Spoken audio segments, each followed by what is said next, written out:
ஓம் ஸ்ரீ பிரித்யங்கரா தேவியே போற்றி போற்றி. நல்லதே நினைப்போம், நல்லதே நடக்கும். சக்தி பிரித்யங்கரா குழந்தைகளுக்கு இந்த தாயின் ஆசீர்வாதம் என்றுமே முழுமையாக கிடைக்கட்டும்.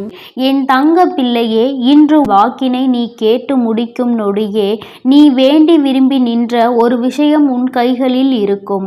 என் தங்கமே, நீ நினைக்கலாம், அம்மா அப்படி ஒரு நிமிடத்தில் என் வாழ்க்கையில் மாற்றங்களை நீ நடத்தி விடுவாயா? இத்தனை நாட்களும் நடத்தாத விஷயத்தை நீ இப்பொழுது நடத்த போகின்றாயா என்று என் குழந்தை நினைக்கின்றாய் அல்லவா? என் தங்கமே, அம்மா நினைத்தால் ஒரு நிமிடம் போதும் என்பது நீ அறிந்த உண்மை அல்லவா? என் தங்கமே, அந்த உண்மையான சம்பவம்தான் உன் வாழ்க்கையில் நடக்க காத்திருக்கின்றது. அதற்கு எனக்கு தேவை நீ என்னிடத்தில் அன்பாக இருப்பது மட்டும்தான். இந்த தாயானவள் தருவாள் என்ற நம்பிக்கையோடு என் தங்கமே, உன்னுடைய நம்பிக்கையை ஒருபோதும் உன் அம்மா நான் பொய்யாக்கி விடமாட்டேன். நான் சொல்கின்ற விஷயம் உன் வாழ்க்கையில் ஒவ்வொன்றாக நடந்து கொண்டிருப்பதை நீ கண்கூடாக பார்த்து கொண்டுதான் இருக்கின்றாய். இல்லை என்று ஒருபோதும் உன்னால் மறுத்துவிட முடியாது. இந்த வராகி உனக்கு ஒன்றுமே தரவில்லை என்று உன்னால் அடித்து சொல்ல முடியுமா? எத்தனை நாட்கள் உனக்கான சந்தோஷத்தை நான் உன்னிடத்தில் கொண்டு வந்திருக்கிறேன். என் தங்கமே, பல நாள் கஷ்டம் ஒரு நாள் நிச்சயமாக முடிவுக்கு வரும் என்று நீ நம்புகிறாய் அல்லவா? என் குழந்தையே, அந்த நம்பிக்கைதான் இன்று உனக்கான விஷயத்தை உன்னிடத்தில் கொண்டு வந்து சேர்க்கப் போகின்றது. வாழ்க்கையில் எது வேண்டுமானாலும் வந்துவிட்டு போகட்டும். இந்த ஒரு விஷயம் மட்டும் என்னிடம் இருந்தால் நான் எல்லாவற்றையும் வென்று காட்டுவேன் என்று என் பிள்ளை நினைக்கின்றாய் அல்லவா? இந்த ஒரு உறவு மட்டும் என்னோடு இருந்தால் போதும். இவர்களின் வார்த்தைகளே என்னை வாழ்க்கையில் நல்லபடியாக அழைத்து செல்லும் என்று நினைக்கின்றாய் அல்லவா? அவர்கள் கொடுக்கின்ற ஊக்கம் ஒன்றே போதும் என்று நினைக்கின்றாய் அல்லவா? அந்த உறவுதான் உன்னிடத்தில் உன்னை தேடி வரப்போகிறது.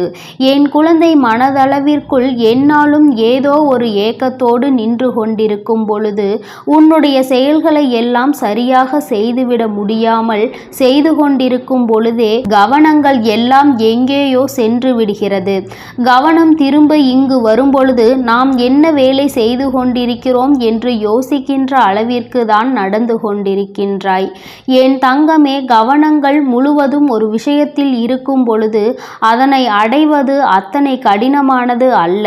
உன்னுடைய எண்ணங்கள் உன்னுடைய வாழ்க்கையை உன்னிடத்தில் கொண்டு வந்து சேர்த்துவிடும் என்று அம்மா உன்னிடத்தில் பலமுறை சொல்லியிருக்கிறேன் அல்லவா? அதுபோலதான் உன்னுடைய கவனங்கள் முழுவதும் எந்த விஷயத்தில் எதன் மீது இருக்கின்றதோ அந்த விஷயம் உன்னிடத்தில் வந்து சேரும் என்பதில் எந்த ஒரு மாற்று கருத்துமே கிடையாது. வராகி அன்னையை என் குழந்தை நம்புகிறாய். நம் தாய் நாம் ஆசைப்பட்டதை நமக்கு கொடுப்பாள் என்று மனமுருகி நின்று கொண்டிருக்கிறாய். உன்னுடைய மனதிற்குள் இருக்கின்ற அத்தனை விருப்பங்களையும் நிறைவேற்றி நான் கொடுக்கின்றேன். இன்று உனக்கு அம்மா சத்திய வாக்கினை அல்லவா தந்திருக்கின்றேன். என் தங்கமே, நான் எந்நாளுமே உன்னை பார்த்து கொண்டுதான் இருக்கிறேன். அம்மா நம்மை கண்டும் காணாமல் இருக்கிறாளே என்று நீ நினைக்காதே. என் பிள்ளையே, உன்னுடைய இல்லத்தில் இருந்து கொண்டு நீ செய்கின்ற ஒவ்வொரு செயல்களையும், கண்ணீரையும், உன்னுடைய கவலைகளையும், உன்னுடைய சந்தோஷங்களையும் நான் பார்த்து கொண்டுதான் இருக்கிறேன். எந்த விஷயத்திற்காக சந்தோஷப்படுகிறாய், எந்த விஷயத்திற்காக கவலைப்படுகிறாய் என்பதையெல்லாம் நான் நன்றாக புரிந்து கொண்டுதான் இப்பொழுது உன்னிடத்தில் பேசுவதற்காக வந்திருக்கிறேன். என் தங்கமே, கவலைப்பட வேண்டும் என்று நீ நினைத்து விட்டால் எதை பற்றி தான் யோசிக்கிறாய் என்று தெரியவில்லை. ஏதோ ஒரு விஷயத்தை பற்றி நினைத்து கொண்டே அங்கே வேதனையில் உட்கார்ந்து கொண்டிருக்கிறாய். கஷ்டங்கள் 1000 இருந்தாலும் சில நேரங்களில் அதையெல்லாம் தாங்குகின்ற மன வலிமை உனக்குள் இருக்கின்றது என்பதை உணர்கின்ற நேரத்தில் என் குழந்தை தேவையில்லாத விஷயங்களை பற்றி சிந்தித்து வருத்தத்தில் இறங்கி விடுகிறாய். உனக்குள்ளே இருக்கின்ற அத்தனை சக்திகளையும் நீயே அங்கு பொய்யாக்கி விடுகின்றாய். என் தங்கமே, ஒரு விஷயத்தை அடைய வேண்டும் என்று நீ அப்பொழுது முடிவு செய்துவிட்டு இதுதான் வாழ்க்கை என்று முடிவெடுத்து விட்டு அதில் இறங்க நினைக்கும் பொழுது தேவையில்லாமல் உன்னுடைய முன்னேற்றத்தை தடுத்து நிறுத்தி வைக்கிறார்கள். இதுதான் வேண்டும் என்று நீ முடிவெடுத்தால் கூட உன்னால் அதனை சுயமாக சிந்திக்க முடியாத நிலையில்தான் இப்பொழுது இருந்து கொண்டிருக்கிறாய்.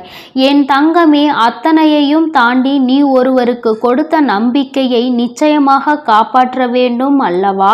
வாழ்க்கை என்பது நீ அத்தனை சுலபமாக நினைத்த நேரத்தில் நினைத்த விஷயத்தை உனக்கு ஏற்றால் போல மாற்றிக்கொள்வது கிடையாது. அம்மா உனக்கு உதாரணத்திற்கு சொல்ல வேண்டும் என்றால், ஒரு உறவுக்கு ஒரு வாக்குறுதி கொடுக்கிறாய், நீ தான் காலம் முழுவதும் என்னுடைய வாழ்க்கை துணையாக வருவாய் என்று. ஆனால் நேரத்தின் காரணமாக, சூழ்நிலை காரணமாக, குடும்பத்தில் உள்ளவர்கள் ஏதோ சொல்கிறார்கள் என்பதற்காக அந்த உறவு உன் மீது வைத்திருக்கின்ற நம்பிக்கையை, நீ இருவரினுடைய நம்பிக்கையையுமே காப்பாற்ற வேண்டும். அந்த உறவை நீ விட்டுவிடக் கூடாது.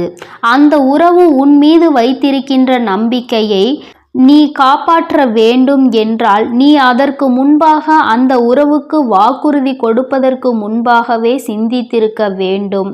நாம் இதை தேர்ந்தெடுத்தால் என்ன பிரச்சனைகள் வரும், பிரச்சனைகள் வந்தால் அதனை எப்படி சமாளிக்க வேண்டும் என்ற மனப்பக்குவம் உனக்குள் இருந்திருக்க வேண்டும்.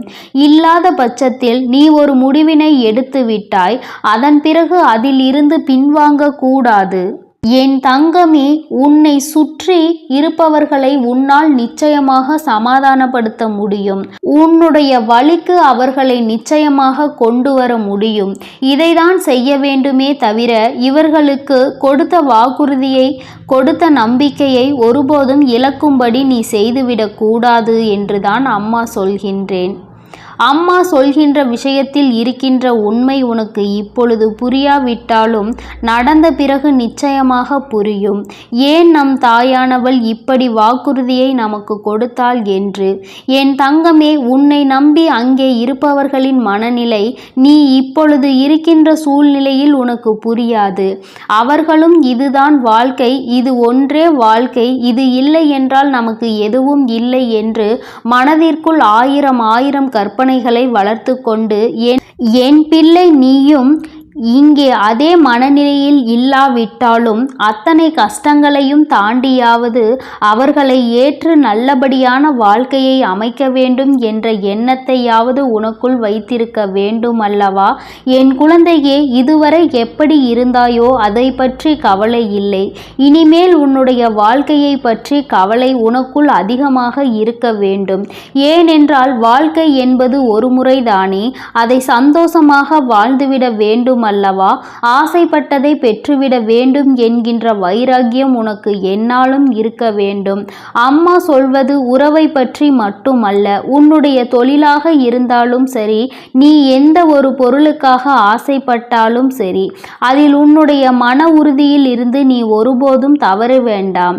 என் தங்கமே, உனக்கு துணையாக இந்த வராகி அம்மா உன்னோடு நின்று உனக்கான உண்மையான விஷயங்களை பெற்று கொடுப்பதற்கு காத்து நிற்கும் போது நீ ஒருபோதும் தவறான பாதையை மட்டும் சென்று விடாதே. சரியான பாதையில் சென்று உன் மனது என்ன சொல்கின்றதோ, உன்னுடைய மனசாட்சி உன்னிடத்தில் என்ன சொல்கின்றதோ அதன்படி நீ நடந்து கொள்ள வேண்டும். உன்னுடைய மனசாட்சிக்கு புறம்பாக உன்னால் நடக்க முடிகிறது என்றால் உனக்கு இந்த வாழ்க்கையை வாழ்வதற்கு எந்த தகுதியும் இல்லை என்பதை நீ புரிந்து கொள்ள வேண்டும். என் தங்கமே, அம்மா பேசுவது உனக்காக மட்டுமல்ல. நீ எதை அடைய வேண்டும் என்று நினைத்து ஆசை வார்த்தைகளை கூறினாயோ அவர்களுக்காகவும் சேர்த்துதான் பேசுகிறேன் என்பதை புரிந்து கொள்ள வேண்டும். உன் குழந்தையின் வாழ்க்கையை அழகானதாக்குவதற்கு நான் முயற்சி செய்து கொண்டிருக்கிறேன். நீ மற்றவர்களின் பேச்சை கேட்டு அந்த வாழ்க்கையை அழிக்கும் முயற்சி செய்யாதே. நீ வேண்டியதை நான் உன் கைகளில் கொடுக்கிறேன். நீ உறுதியாக இருக்கும் பொழுது எதுவும் உன்னை விட்டு செல்லாது என்பதில் மட்டும் என் பிள்ளை நீ தெளிவாக இருந்தால் போதும். அம்மா இன்று உனக்கு தந்த வாக்குறுதியை நீ ஒரு நாளும் மறக்கக்கூடாது. நீ எந்த அளவிற்கு ஒரு விஷயத்தை பெற வேண்டும் என்று உறுதியாக நின்று என்னிடம் கேட்கின்றாயோ அந்த விஷயத்தை எப்படியாவது எப்பாடு பட்டாவது உன் கைகளில் கொண்டு வந்து சேர்க்க வேண்டியது என்னுடைய பொறுப்பு என்பதை மட்டும் நீ மறந்து விடாதே. இந்த சேர்கின்ற நேரத்தில் உன்னுடைய மனதில் எந்தவிதமான மாற்றங்களும் வந்துவிடக் கூடாது. மற்றவர்கள் நினைத்தால் உன்னுடைய மனதை மாற்றிவிட முடியும் என்றால் உனக்கென்று எந்த விதமான சுயமான முடிவுகளும் எடுக்க முடியாது என்றுதான் அர்த்தம். என் தங்கமே, அம்மா சொல்கின்ற விஷயங்கள் தொடக்க வாழ்க்கையை நீ பெற்றுக்கொள்ள வேண்டும். யாருக்கும் எந்த நேரத்திலும் எந்த ஒரு கஷ்டத்திலும் எந்த விதமான துரோகங்களையும் செய்துவிடக் கூடாது என்பதில் நீ உறுதியாக இரு. உன்னுடைய அழகான வாழ்க்கையை நான் உனக்கு நிச்சயமாக கொண்டு வந்து கொடுக்கிறேன். உன்னுடைய விருப்பங்கள் அனைத்தும் நிறைவேறும் என்பதை நீ மறந்து விடாதே. என் அன்பு குழந்தைக்கு இந்த சக்தி பிரித்யங்கராவின் அன்பும் ஆசீர்வாதமும் முழுவதுமாக கிடைக்கும். ஓம் ஸ்ரீ பிரித்யங்கரா தேவியே போற்றி போற்றி. ஓம் ஸ்ரீ பிரித்யங்கரா தேவியே போற்றி போற்றி.